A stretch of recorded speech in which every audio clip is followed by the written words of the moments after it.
एक और चीज है जो बच्चे बहुत डरते हुए है, the fear of failure. We were just 2.1 kilometers away from the moon. Everyone was excited and waiting for a miracle to happen. Then suddenly, there was dead silence. Dreams of millions of Indians had crashed. Once the software error occurred, the satellite lost its control. It couldn't realize that it is at this height and this crash land.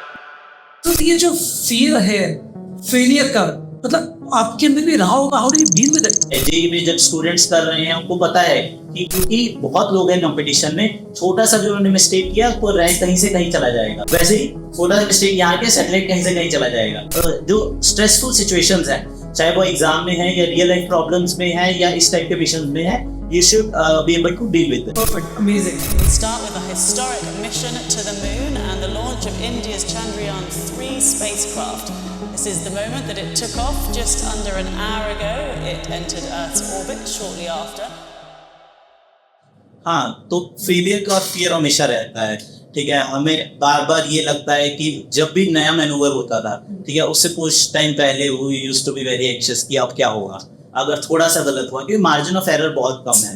जो मैंने आपको technique बताई जो हम use करते हैं repetitive firings का, उसमें मार्जिन ऑफ एरर और कम हो जाता है, ठीक है, क्योंकि हर मैनूवर के बाद अगला मैनूवर प्लान है। अगर एक कम रह गया तो दूसरे का क्या होगा, फिर से दोबारा से प्लानिंग होगा। तो यहाँ पे the margin of error is very less, तो वहाँ पे एंग्जाइटी आएगा, ठीक है। जेईई में भी ऐसा ही है। जेईई में जब स्टूडेंट्स कर रहे हैं उनको पता है कि क्योंकि बहुत लोग हैं कंपटीशन में, छोटा सा भी उन्होंने मिस्टेक किया तो रैंक कहीं से कहीं चला जाएगा। वैसे ही छोटा सा मिस्टेक यहाँ के सैटेलाइट कहीं से कहीं चला जाएगा। तो इट्स वेरी रिलेटेबल। तो मैं यही बोलूँगा कि आपको एंग्जाइटी को डील करना आना चाहिए। आपको जो स्ट्रेसफुल सिचुएशंस हैं, चाहे वो एग्जाम में है या रियल लाइफ प्रॉब्लम्स में है या इस टाइप के विषय में है, you should be able to deal with them. Perfect, amazing. Manish, अब चलो चंद्रयान 3 के लॉन्च और उसके मून पे लैंड करने वाले मोमेंट के पास जाते हैं, राइट? सो जब वो लैंड करने वाला था तो मिशन कंट्रोल जो आपका सेंटर है, जो हम टीवी में भी देखते हैं, और माहौल कैसा था? बहुत एंग्जाइटी भी होगी जब लैंड कर गया, तो माहौल कैसा था? हाँ, तो मैं उस वक्त मिशन कंट्रोल रूम में ही था स्ट्राइक में, जहाँ जब लैंडिंग हो रहा था। तो माहौल बहुत ही, it was a mix of excitement and anxiety. लोगों को एक्साइटमेंट था कि आज लैंडिंग है, ठीक है, और नर्वसनेस भी थी अगर फेल हो गया तो, और ये भी था कि अगर सक्सेस हो गया तो, ठीक है। तो वो था। और दूसरी चीज़ ये थी कि हमने पैरामीटर्स पहले से दे रखे थे, तो उस टाइम पे हम कुछ कर नहीं सकते थे। हमने जो भी था अपलिंक कर दिया था। अब जस्ट हम बैठ के देख सकते थे कि जो हमने दिया है और जो टेलीमेट्री से आ रहा है वो कितना मैच कर रहा है, ठीक है। हम बस वो देख सकते हैं स्क्रीन पर, वो हम देख रहे थे। और जैसे जैसे लैंडिंग के हम करीब जा रहे थे, हम देख रहे थे पैरामीटर्स बहुत एग्जैक्टली मैच कर रहे हैं। ऐसा बहुत कम होता है कि जो हमने दिया है और जो एक्चुअली एक्सपेरिमेंटली आ रहा है वो मैच कर, बहुत फाइनली मैच कर रहे हैं। और फिर हमने ये देखा कि जैसे जैसे वो और नज़दीक पहुंच रहा है, जैसे ऑल्टीट्यूड कम हो रहा है, हमारी धड़कनें बढ़ रही हैं, ठीक है। ऑल्टीट्यूड कम होता रहा, 50 मीटर्स पे आया, 40 मीटर्स पे आया, 30 मीटर्स पे आया। तो ऐसे ऐसे करके 5, 4, 3 और 5 वो लैंड कर गया। और जब वो लैंड किया तब 2 मिनट के लिए तो इट वॉज ऑल साइलेंस। लोगों को यकीन ही नहीं आया कि क्या लैंड हो गया, समझ लो। And then people started shouting, oh, people so enjoying. और उस मोमेंट को शायद मैं डिस्क्राइब भी नहीं कर सकता वर्ड्स में, क्योंकि it was like mind blowing. हमने हिस्ट्री लिख दिया था। तो और मुझे लगता है उस टाइम पे पूरे इंडिया को बहुत वैसे ही फील हुआ होगा जैसा हमें वहाँ पे फील हुआ, पूरे इंडिया को वैसा फील हुआ होगा।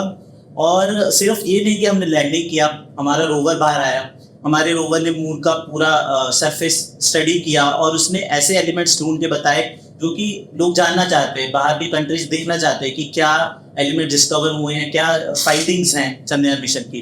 तो वो सब हुआ।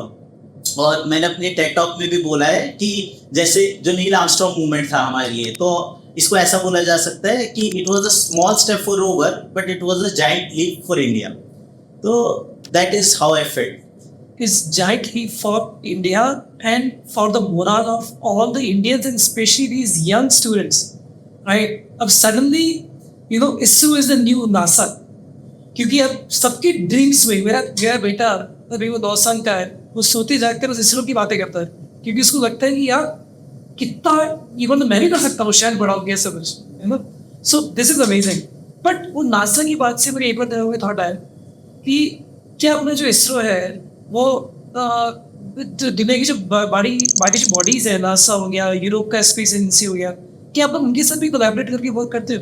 हाँ, तो हमारे काफ़ी कोलैबोरेटिव एफर्ट्स चल रहे हैं नासा के साथ, ईसा के साथ, बाकी एजेंसीज के साथ। जैसे नासा के साथ हमारा NISR एक प्रोजेक्ट है जिसमें कि नासा और हम मिलके पेलोड डिज़ाइन कर रहे हैं, सैटेलाइट डिज़ाइन कर रहे हैं, तो वो एक प्रोजेक्ट है।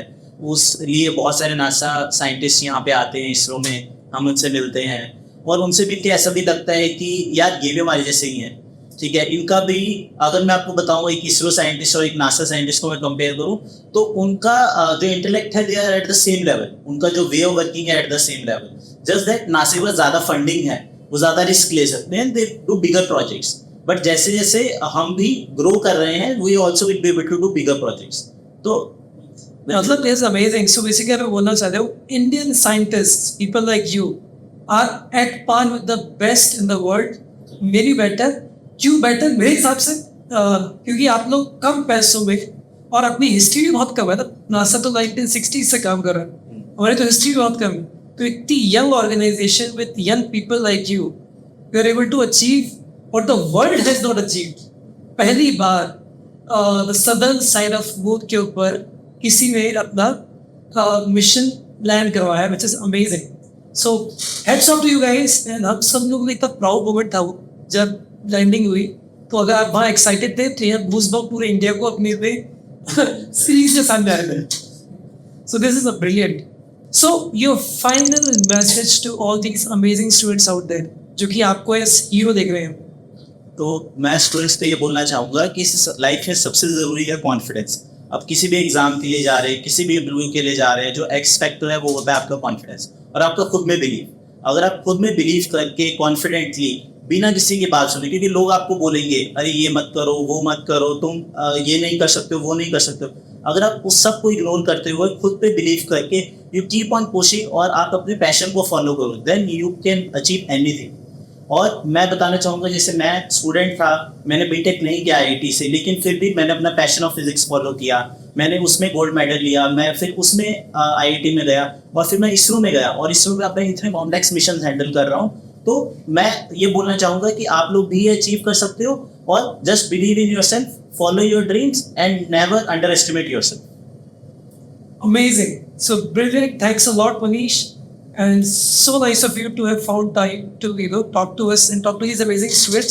बच्चों, ये मनीष, इनकी स्टोरी है ग्रिट की, इनकी स्टोरी है सेल्फ बिलीफ की, इनकी स्टोरी है एक अनकन्वेंशनल पाथ को फॉलो करके, अपने पैशन को फॉलो करते हुए सक्सेस की पिनाकल पे पहुंचने की। और in my opinion Manish journey is so inspiring that all of you should also learn to follow your heart. ठीक है, with this note, wish you all the very best and मिलते हैं जल्दी वापस।